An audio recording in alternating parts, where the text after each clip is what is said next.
እንደምን ቆያችሁ ውድ የአንከር ዜና ቤተሰቦች፣ ሰላም ፍቅር ጤና ባላችሁበት ድረስ ያለን የሰዓቱን ዜና ይዘን ቀርበናል። መንግስት ከፋኖ አመራሮች ጋር የተለያዩ ስምምነቶችን እያካሄደ እንደሆነ እየተነገረ ይገኛል። መንግስት በአንድ በኩል ከፋኖ ታጣቂዎች ጋር ስምምነት መፈጸሙን ቢናገርም አንዳንድ መረጃዎች እንደሚጠቁሙት ግን አሁንም በተለያዩ ቦታዎች ላይ ውጊያዎች እንዳሉ ነው። ውጥረቶችም እንደቀጠሉ እንደሆነ ይታመናል ሲሉ ምንጮቻችን ይናገራሉ። የፋኖ ኃይሎች ወደ አዲስ አበባ ለመጠጋትም እያሰቡ እንደሆነ ቃል አቀባዮቻችን ያወራሉ። በዚህም መንግስት ይህንን ስጋት ናዝሬት አካባቢ ባለችው ጉራቻ ማርያም በሚለው አካባቢ ከፍተኛ ቁጥር ያለው መከላከያ መስፈሩንና ውጥረቶችና እንቅስቃሴዎች እንዳሉ እየተነገረ ይገኛል። በዚህም ሌሎች የተለያዩ ቦታዎች ላይ በቅርቡ ከበድ ያሉ ግጭቶች ሊኖሩ እንደሚችሉ መንግስት ስጋት ገብቶታል። በአንድ በኩል ግን ብዙ ታጣቂዎች መንግስት እየተቀላቀሉ እንደሆነ እየተነገረ ይገኛል። በሁለቱ ወገን ያሉ መረጃዎችን ለእናንተ ሰብስበናል። በሌላ ዜና የፌዴሬሽን ምክር ቤት አባል የሆኑት አቶ አገኘሁ ተሻገር ኢትዮጵያ ትፈርሳለች እንጂ ስልጣን አልለቅም ብለው መናገራቸው ብዙዎችን አስደንግጧል። በተለይም ጠቅላይ ሚኒስትሩ በመድገም በማሽሞንና ሽጉጤን ጠጣለሁ በማለት የሚታወቁት የፌዴሬሽን ምክር ቤት አፈ ጉባኤ አገኘሁ ተሻገር ሰሞኑን ከፋና ፕሮድካስት ካደረጉት ጥያቄ ከበድ ያለ ንግግር ሲደመጡ ተደምጠዋል። የሀገራችን ኤሊቶች የአማራም ሆነ የኦሮሞ ትግራይ ሆነ ሌሎች ቁጭ ብለው ለመናገር ቦታ ስጡ፣ ከዚያ ውጭ ግን ስልጣን በፍጹም አታገኙም፣ ኢትዮጵያ ትፈርሳለች እንጂ እኛ ስልጣን አንለቅም፣ ሀገሩን አናፍርሳት ሲሉም ተናግሯል። አክለውም በ3 ዓመት በፊት የትግራይ ህዝብ በመላው ኢትዮጵያ ህዝብ ጠላት ነው በማለት ህዝብ ላይ ጥላቻ መርዞባቸው በረጩት አንደበታቸው መለስ ብለው ዛሬ ላይ ኢትዮጵያ ብሔር ብሔረሰቦችና ህዝቦች ዛሬም ትላንትም ወደፊትም አብረን ነን አንጠላቸውም ብንል ውሸት ነው በማለት ራሳቸውን ጋር የሚጣረስ ቃል ተናግረዋል። የአቶ አገኘሁን ተሻገር ንግግር ብዙዎችን እያነጋገረ ነው። በዚህም ዙሪያ በሌላው ከፋኖ ጋር በተገናኙ ዜናዎች የፋኖ ታጣቂዎች ወልዲያን ጨምሮ የተለያዩ ቦታዎች ላይ የተለያዩ ቦታዎችን መቆጣጠራቸውን ሪፖርት አድርገዋል።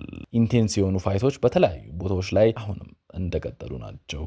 ከ700 ቢሆንም የመከላከያ ሰራዊትንም እንደማረኩ እየተነገሩ ይገኛል። የተወደዳችሁ የአንከር ዜና ቤተሰቦች ከላይ የጠቀስናቸውንና ሌሎች የተለያዩ ዜናዎችን ጨምረን ለእናንተ ይዘን መጥተናል።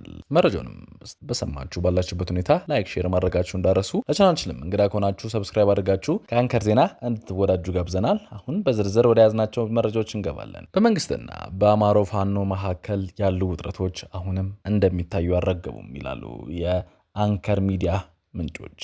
መንግስት በአንድ በኩል በፋኖ ታጣቂዎች ጋር ስምምነት እየፈረመ እንደሆነ ቢገለጽም ካፒቴን ማስረሻ ሰጤን ጨምሮ የተለያዩ ጀነራሎችን እንደቀረቡ ቢታየም አሁንም ውጥረቶች እንዳሉና የተለያዩ ጦርነቶች የተለያዩ አካባቢዎች ላይ እንዳለ ይታመናል። አንዳንድ ምንጮችም እንደሚሉት የፋኖ ኃይሎች ወደ አዲስ አበባ ይሄዳሉ በሚል ስጋት ናዝሬት አካባቢ ባለችው ጉራቻ ማርያም በሚባል አካባቢ ከፍተኛ ቁጥር ያለው መከላከያ መስፈሩንና የተለያዩ ካምፖች እና ምሽጎች መቆፈራቸው ተናግሯል። ከዛም አልፎ አንዳንድ ምንጮች እንደሚሉት ሸገር ሲቲ ላይ ምሽጎችም እየተቆፈሩ ይገኛል ይላል። ሆኖም መንግስት የፋኖ ጋር ያለው ነገር እያከተመ እንደመጣና የተለያዩ ስምምነቶችን እያደረገ ብዙ የፋኖ ኃይሎችም ወደ መንግስት እየገቡ እንደሆነ በተለያዩ የመደለያና በተለያዩ ማነቃቂያ ንግግሮችም የተለያዩ የፋኖ ኃይሎች ወደ መንግስት መቀላቀላቸውን እየዘገበ ይገኛል። የፋኖ ኃይሎች ግን አሁንም የተያዙት ዋና ዋና አመራሮች እንዳሉና ብዙዎቹ ዋና ዋና እዚህ ጦርነት ላይ ተሳታፊ ዋና ሚና ያላቸው አሁንም ከፋኖ ጋር እንደሆኑ እየጠቀሱ ይገኛሉ። ወልዲያ አካባቢን ጨምሮ የተለያዩ ቦታዎች ላይ የተለያዩ ድሎችን እንደተጎናጸፉም ዘግበዋል። ኢትዮጵያ ትፈርሳለች እንጂ ስልጣን አልለቅም ሲሉ የፌዴሬሽን ምክር ቤት አፈ ጉባኤ አገኘሁ ተሻገር ተናግረዋል። የጠቅላይ ሚኒስትር ንግግር መድገም በማሽሞንና ሽጉጤን ይጠጣሉ በማለት የሚታወቁት የፌዴሬሽን ምክር ቤት አፈ ጉባኤ አቶ አገኘሁ ተሻገር ሰሞኑን ከፋና ብሮድካስት ጋር በሩቅ ቃለ መጠይቅ አነጋጋሪ መልእክት ሲናገሩ ተደምጠዋል። የሀገራችን ኤሊቶች አማራም ሆነ ኦሮሞ የትግራይ ሆነ ሌሎች ቁጭ ብሎ ለመናገር ቦታ ስጡ፣ ከዚህ ውጭ ግን ለስልጣን በትጥቅ በክላሽ መቆጣጠር አይቻልም፣ ምናልባት በግጭት ሀገሪቱን እናፈርሳት ካልሆነ በስተቀር ብለዋል።